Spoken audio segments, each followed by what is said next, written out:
2 days ago, Mufti Shamil and Javed Akhtar engaged in this debate, does God exist or not?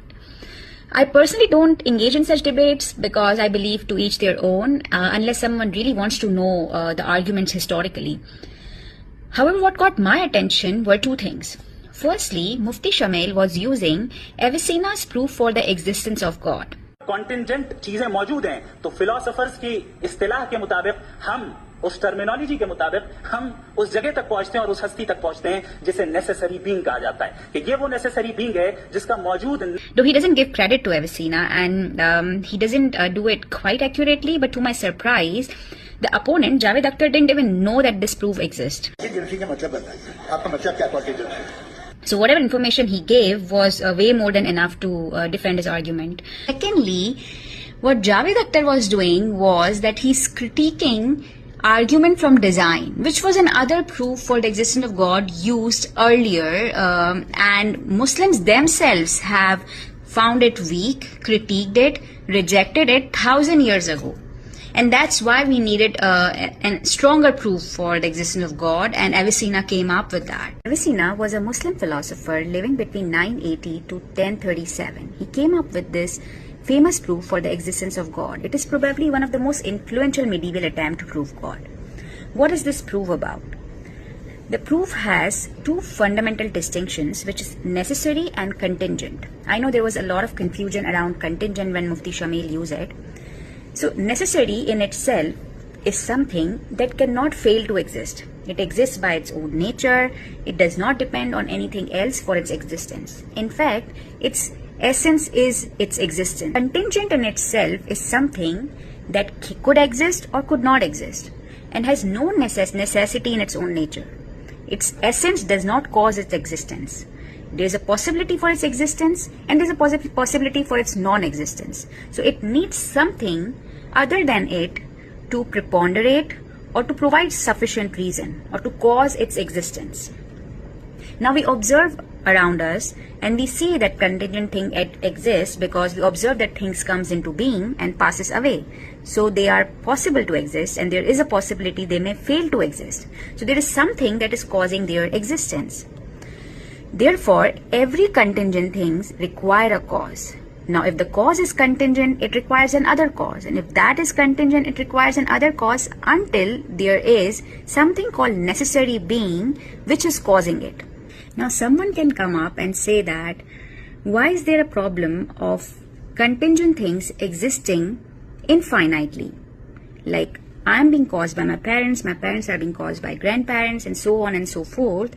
And this infinite regress of causes just goes on, and everything is contingent and they exist on its own. Or someone could say that, how about this universe, as Javed Saab said, that is eternal and has always been there and it's on its own and no one is causing it. Now the problem for Avicenna is not eternity nor infinite regress, which Mufti Shamil also didn't quite understand. It's not a problem of infinite regress or eternity, but the problem is that whether eternal set of causes or infinite chain of causes, if they are contingent, they need necessary being. The contingency is something that defines that they need necessary being. Let's assume that universe is that aggregate. It is eternally existing. That is not a problem. But what is causing this set? Because universe is the set of contingent things. So the set of contingent things is also contingent and it cannot miraculously become necessary.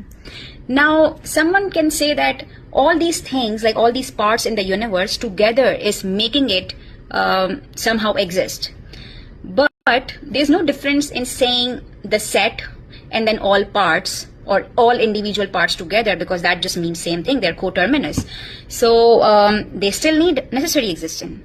Now someone can say that what about one thing within that set of universe, which is contingent things, is causing that whole aggregate. Now there are two problems with this. First is that one thing is also part of that contingent set, and it itself is contingent, so it is itself dependent on its cause on something else. And secondly, the issue is not that we just find something that begins the causal chain, just initiates the causal chain. We have to have a necessary being which is the cause of each thing, each individual in the set and also the set. The necessary being is not just like a first mover or just the initiator of the causal chain. It is something that is making everything, each individual, each part exist. So we still need a necessary being, because that one thing cannot make everything and the set make their existence necessary. So the only thing that you are left with is that something external to this aggregate or this set of infinite contingent beings is causing its existence, and which is necessary being. That was like my very diluted short account of Avicenna's proof for the existence of God, though it is way complicated than this. On the other hand, what Javed Akhtar is critiquing is argument from design, the teleological argument, which says that whenever you see something, you think of its maker, its craftsman, and its creator, and you try to find that. And for example, the universe has order, and you are like, there's someone who's like managing that, and there's someone who's behind that. बेहद खूबसूरत फूल देखते हैं ना, इनमें से कोई natural नहीं है। ये सारे फूल क्रॉस करके बनाए गए हैं। जो जंगल में फूल होते हैं निहायत मामूली होते हैं, ये फूल इंसानों ने बनाए हैं जो आप बाग में देख। Muslims were aware of its weakness already 1,000 years ago. They knew that this is not like a very strong proof for the existence of God, and that is why Avicenna came up with this proof. In my next video, I'll try to show you that one thing where Mufti Shamil and Javed Akhtar both are going wrong, which is that they both seem to hold that in order to prove the existence of God, you need to have creation in time or beginning. If the creation is eternal, you are unable to prove God, which I would try to challenge. Regardless of the fact that you hold pre-eternal creation or creation in time, it doesn't undermine that God exists. It doesn't impact on the fact that the world needs necessary being.